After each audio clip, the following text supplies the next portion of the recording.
Welcome back to another episode of Profit from Legal. I'm your host, Noel Bagwell. Today's episode is another interview episode. My guest is a singular individual named Charles Rayburn. He helps people in the entertainment industry get their businesses up and going, and he himself is quite the creative producer. He's produced comic books, a gospel album, and a number of other projects that I'm sure he'll tell you about in the interview. Thanks for tuning in today. We'll be right back after this brief commercial message.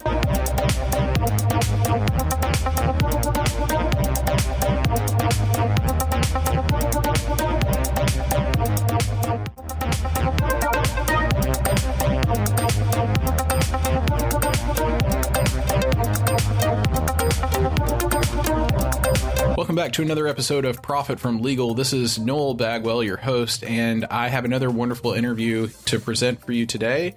My guest is the American Prince Charles III, and Charles is a 20-year retired Navy veteran and entrepreneur who spends his time helping other veterans connect with each other and discuss the latest topics of the day. Charles has written several really cool comic books, including Daring Darren 1 and Daring Darren 2, and Tirrips, my friend from the Cloaked City. He's the host of the Veterans Depot podcast, and he's also a graduate of the Los Angeles Film School of Hollywood, California. Just a really interesting, prolific individual, and I do so much work with veteran entrepreneurs that I was really excited to connect with Charles and invite him to join us on the podcast today. So I think you're going to get a lot out of this interview. Welcome to the Profit from Legal podcast, Charles. Well, thank you. I'm honored to have the opportunity to be here today. Oh, the honor is all mine. Thank you for joining us. So let's dive right in. I've got some questions, and I am super keen to hear your answers. From your point of view, I mean, this is a legal podcast after all. Our audience is primarily entrepreneurs, small to medium business owners, but I expect a lot of veteran entrepreneurs are also tuning in to listen. So from your point of view, why is prioritizing a relationship with a good business lawyer essential, especially for veteran entrepreneurs? Well, I think that's very important to align yourself with someone or team that has the knowledge that you may not acquire or have to start a business for yourself, or even something as simple as a podcast or in an entertainment world. You know, you have entertainment lawyers, all sorts of lawyers, injury lawyers. I think it's always a great idea to align yourself with someone who may have the answer that you're looking for. What's the biggest mistake that you've seen veteran entrepreneurs make that maybe a lawyer could keep them from making? Like, is there something in that community I have my own opinions because I've volunteered at Boots to Business for the last 7 years and so on. And so I've had the privilege to work with a lot. And so I kind of have my own perspective. But we've got you on today because we want to hear your perspective. What's a big either challenge that a lawyer could help a veteran entrepreneur overcome, or a mistake you would like to see them avoid by using legal services? Well, I think one of the biggest challenges I have seen veterans make in starting up their businesses is failing to plan, to be honest. They will have an idea, but at that point, they don't know how to turn that idea to something more tangible, something that is created more than being in a creating process to actually have it completed, and having the fear taken away from lawyers, because a lot of people fear lawyers, they're just trying to take my money, or I can do it on my own. But I think having the opportunity to understand that all lawyers aren't after your money, and a lot of them are there to help and to make sure that what you build is sustainable. So I think a lot of veterans need to kind of get over that fear of going forward, but going forward legally the correct way. Yeah, doing things the right way is so important. There's a quote that we've really started orienting our Profit from Legal program around. It's by Yvon Chouinard. And the quote is, "Profit is what happens when you get everything else right." And profit's what happens when you get everything else right. And we believe that. And we want to help people get everything else right in their business. We want to take a holistic look at what they're doing in their business. And if they're too afraid to let us in and too afraid to get past that stigma and that stereotype of lawyers just sort of being greedy, money-grubbing people, If they're not able to set that aside and engage with a lawyer at a human level, then we can't take that holistic approach to their business and look at all the different ways that we can integrate legal services into your operational workflows. Now, you have had quite an entrepreneurial journey. Can you tell me a little bit about your entrepreneurial journey? Absolutely. Well, for me, it started in the military in 1992. Actually, before then, when I was 16 years old, I actually recorded a gospel album, 45, and I was at that point in time singing around locally, being on local television stations and performing at universities. But I wanted to go a different step and a little farther than that. So I wanted to do something to help the country. And at a very early age, I said, what can I do? And at that point, going into the Navy was obvious, and for me it was. And I joined the Navy after I talked to my mother because I'm the only child. And I talked to her and she said, oh, that's a great idea. And she said, well, why don't you do it? If you're going to go in, have a great time and see the world. And I had no idea I end up getting orders to Japan. So when I went to Japan in 1992, when I got those orders, I ended up meeting a band over there and became one of the lead singers of that band, along with Lynn Smith at the time. And so she and I were singing with the band there named Visa. There was 16 members all together. And we were singing around locally there in Japan, different cities, Tokyo, Yokosuka, Yokohama, Nagano. Was that the one you were? Exactly. Yes. Yeah. Okay. And Nagishi. 16 people is a pretty big band. Yeah. It was 16? A big band. It was a big band. And so it took, not only was I working for the Navy, doing watches and on the ship, but when I had the free time, I would get with them and we'll rehearse and we'll practice and we'll be in Tokyo performing. And at that point, I liked that. But I said, well, I know I'm going to have to leave here and go to the next duty station because in the military it's only three years, Mm-hmm. So after I left there, I ended up traveling to San Diego, becoming an honorary Navy SEAL, working with the SEALs over there and just doing a lot of great, unique things, traveling the world and helping the country in the way I love to. And one of the weirdest things happened during that time when I was in the military. I ended up writing a lot. So in that creating process, I ended up coming up with a book called Daring Darren, a comic book, and then Daring 2. And once I did that, I said, well, this is really cool. I can reach kids, and a lot of kids loved it, and young adults. And so I wanted to still sing. Next thing you know, I was performing the national anthem in the military for different events. And that led to another, into another. But before it was all over and said and done with, I ended up retiring after 20 years.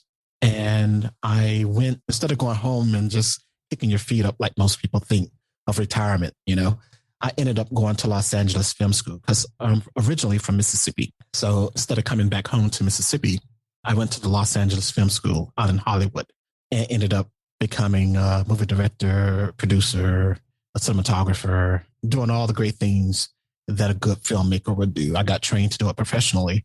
And then I ended up getting my bachelor's degree in business entertainment. So that's been the journey for me. And during coronavirus. And that's where you work right now in the business entertainment space. That's Correct. Your entrepreneurial space where you help people with projects, with creative projects, be sort of creative entrepreneurs, right? Correct. And I also help those who want to start podcasts and film their podcasts and so forth like that, because that's what I was trained to do, work with film. And I decided when coronavirus hit, I decided to go ahead and just launch a podcast to just help a lot of people. Because if you remember when it first started about a year ago, everybody was just shocked to be stuck in their homes. And at that time, I said, well, what can I do from my home where I don't necessarily have to be around people to help kind of soothe the pain? And I decided to do a podcast. And that's where I have 3 different platforms, My Castle Life, Darlings Do Die, actually 4 Darlings Do Die, I have Deja Vu, and the one that we're talking about right now is the Veterans Depot. That's all really fascinating. So in going through that veteran entrepreneur journey, or just your entrepreneurial journey, how have you avoided or overcome the mistake we were talking about, the sort of stigma or fear of using a lawyer? How have you used legal support in your entrepreneurial journey to reach the level of success that you've had? Well, research. I have used lawyers before to help me research what would be a good field of service to help others in. I also actually have friends who are lawyers, and they will talk to me about, Charles, make sure you cover this particular base of your business and the concept, and make sure you protect yourself with this sort of business that you're doing, and make sure you file the right paperwork to cover your business. So it was a win-win situation for me, because not only am I helping them, they're helping me, So these have been like trades that you've done. You've done a bit of trading. Like, I'll help you with maybe a legal podcast or whatever the creative project might have been. And then they help you with some legal work.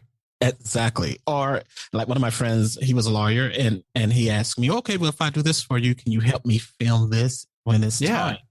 Great. So it's like bartering, oh yeah, if I could do that, but you could do this for me, so. Yeah, totally. And, a lot of people think that lawyers are not going to be interested in that kind of trade, but it happens all the time. Whenever I was first starting my law practice, there was a guy who went to the same law school. We were both alums of Cumberland School of Law at Samford University in Birmingham, Alabama. Nice. And he was a few years ahead of me, 3 or 4 years ahead of me.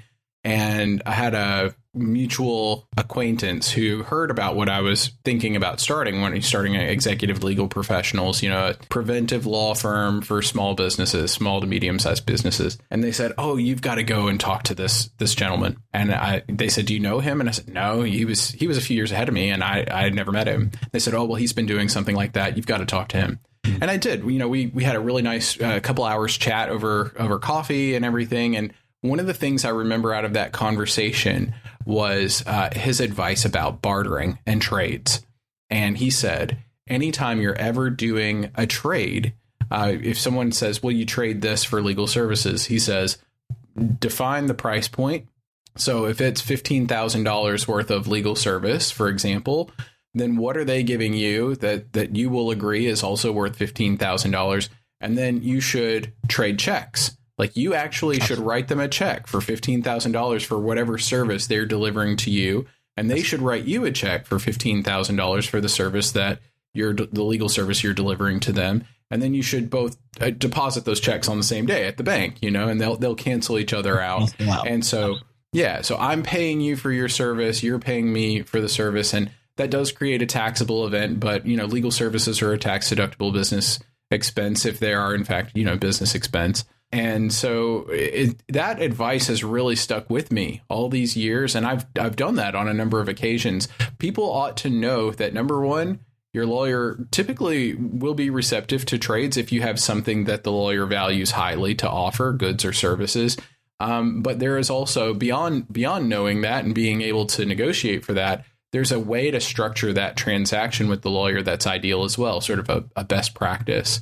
And it's the one that I just, explained. So have you done that? Have you paid the lawyer and they paid you, or have you just done a straight trade as well? Well, the ones that I have done in the past have been straight trades. Basically just kind gestures for each other. Yeah. Sure.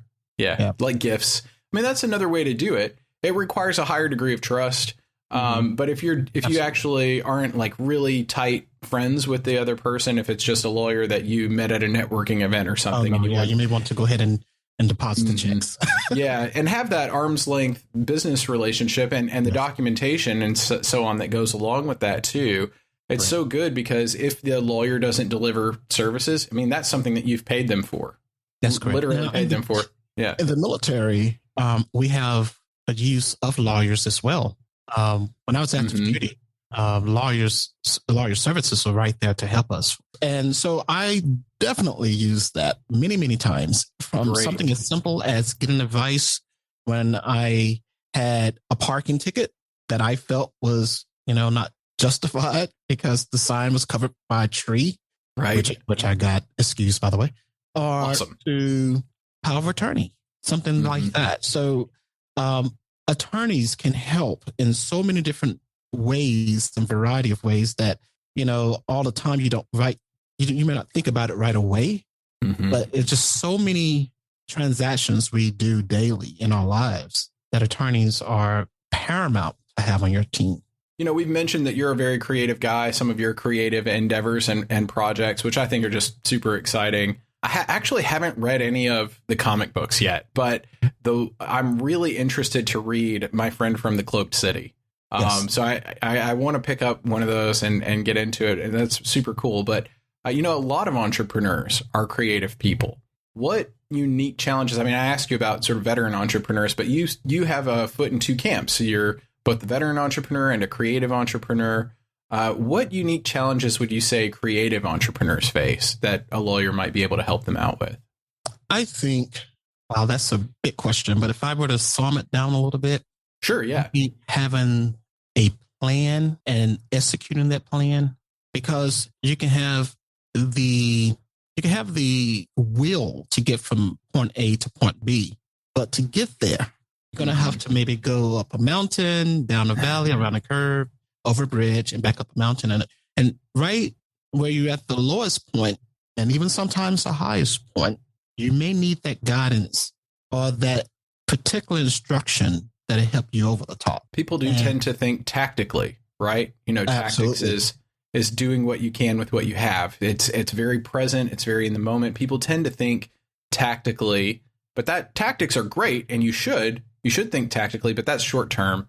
Thinking strategically is long term planning, and you need to have enough flexibility in your strategy that if things change, you have a tactical response lined up for that. But people also need to not just think tactically and fly by the seat of their pants and make everything ad hoc and sort of build the airplane as you're flying the airplane. You really ought to be intentional and deliberate and plan it out.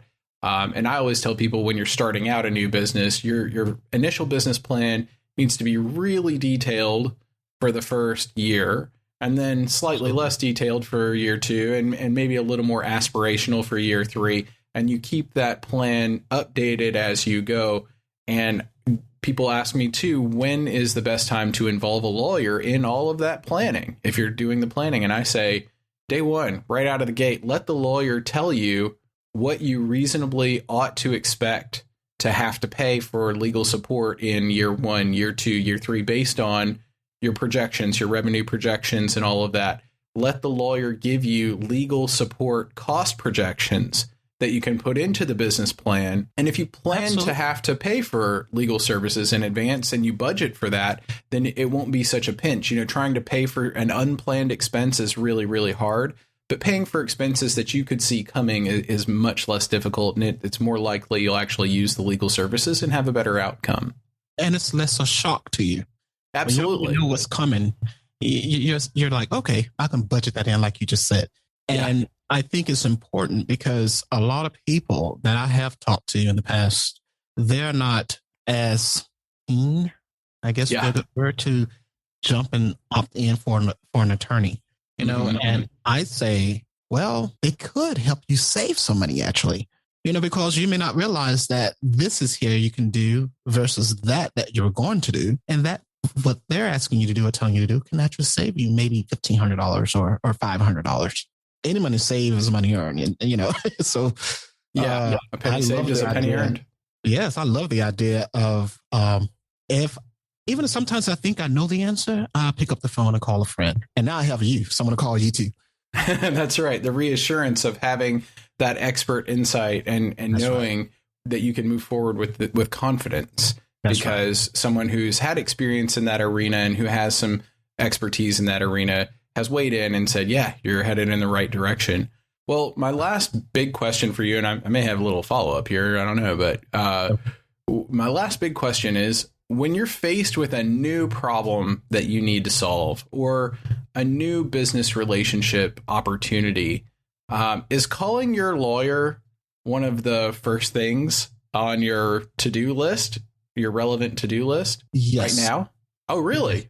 That surprises me. I would say most people would probably say no. I wouldn't think of that, but it is for you. For me, it is because I deal with, well, first of all, I was in the military and I understand structure. I understand gains and losses.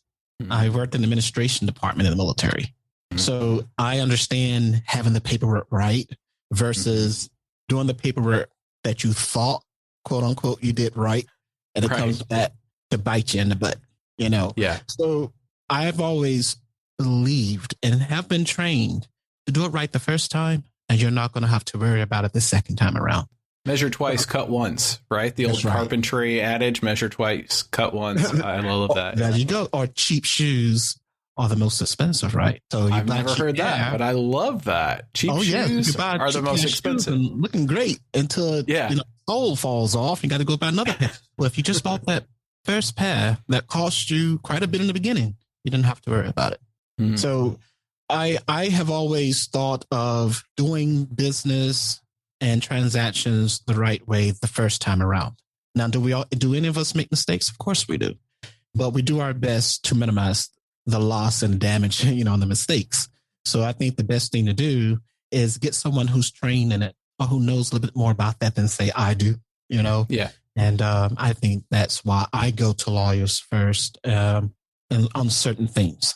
Some things you may not need a lawyer for. It just depends on the depth or the creative process you're trying to start up. And working with a lawyer at the outset, whenever you're doing any kind of business or entrepreneurial activity, to know what those trigger points are, what those thresholds are. So when something like that happens, you say you're prepared. You're looking for those trigger points. You're looking for those thresholds so that when they happen, you cross that threshold or that trigger point, is activated. Okay, now is the time for me to call my lawyer. Absolutely. Because you've had the conversation in advance about, okay, what are the things that ought to trigger a phone call or an email or whatever. And a good lawyer will be available to you and responsive to you, within a day or two. They'll reply quickly if you just send them an email and say, hey, is this something that we need to have a conversation about? And you keep it super simple and tight. It should be no problem for a lawyer to be responsive to those queries. You just got to know, hey, this is my go-to person, and know when those triggers are going to happen. That's correct. It's better to have one on hand and know that he's there or she's there for you than to just run around like a chicken with his head cut off, not knowing what to do. At least know. Or have a crisis and have to scramble to find someone and feel like you're under the gun. There you go. If you get hit with a lawsuit. Yeah, absolutely. If you get hit with a lawsuit, for example, right, you only have a certain amount of time to respond to that lawsuit. That is a bomb with a countdown timer. And you definitely want to have someone already lined up that if you get a cease and desist letter, or if, God forbid, you should have a complaint filed in a court against you, you already have the go-to person, because the court doesn't start the countdown timer on answering the lawsuit when you've hired the lawyer. They start the countdown timer when you've been served. So, it can, I've had friends, the difference between having a month or 2 weeks, if it takes you 2 weeks to find a lawyer, it makes a huge difference. Oh, yes. I've had friends who've gone through divorces and they were trying to go through it on their own. And I said, are you crazy? Are you insane? Yes. Trying to save a little money here and there. You had better get yourself a lawyer, up, and let them handle that tricky portion that you're not quite so sure about, and they have the detailed knowledge. They've been trained for this. Let them use their training to help you. And so it can go for, creation to, unfortunately, to divorce or, anything there in between. Children, wills, any sort of, documents that may need that sort of professional touch up on it. Well, I'd tell people, just as a thought exercise, take a moment and have a 60-second meditation. And in those 60 seconds, it's going to literally take 1 minute of your life, right? In 60 seconds, set a timer and try to think of some aspect of your life or your business that the law does not touch, that the law says nothing about. There are no regulations, no laws, nothing. Good luck. You won't think of one. Think of anything right now. Yeah, there literally won't be one. Like there really isn't anything. we live in such an overregulated, legalistic, litigious society that the law has something to say about every aspect of your life. I mean, spoiler alert, if you can go through a 60-second meditation and think of some aspect of your life or your business that the law does not touch, get in touch with me. I will come up with a worthwhile prize for answering that question, because to date, I've been doing what I do for the last the better part of a decade, 9 years. I was licensed in April of 2012. I've been practicing since May of 2012, and I've been running Executive LP since January of 2013. In all that time, and in the 3 years of law school before then, I've never, just thinking about that question, I've never been able to come up with a single aspect of life that's unregulated in the United States. It's difficult. I don't believe there is anything out there. I mean, if there is, someone let us know. But let me know. I'll be more than happy to correct myself. I'm always happy to be wrong, because every time I'm wrong, I learn something. But still, to this day, I haven't been able to come up with something. So having the right legal support is really, as you pointed out, essential to not just business, but every aspect of your life. Well, that's all the questions that I have for this interview, but I want people to know how they can connect with you. You mentioned your 4 podcasts and your multiple projects, but if there's a single point of contact that's best, how can people connect with you? And then what can they do to get the most out of that initial interaction with you? Well, I think I'm very happy and honored to have come to your show today and to talk to your audience. And I appreciate the opportunity you've given me right here to tell your fans and your audience about who I am and what I do and where I came from with all this. But if anyone wants to contact me, you can contact me at mycastlelife.com. And again, mycastlelife.com is where you can go there, and you can just, that's my website, and you can just see all the things that I'm doing there, and sign up newsletter form there. And if you want to listen to the podcast, again, the one that we're working with, the Veterans Depot, that's the Veterans Depot podcast. And we just talk about a lot of different unique topics, entertainment topics, military topics, a little bit of everything there. So I really appreciate again you letting me use your platform to spread the message as well.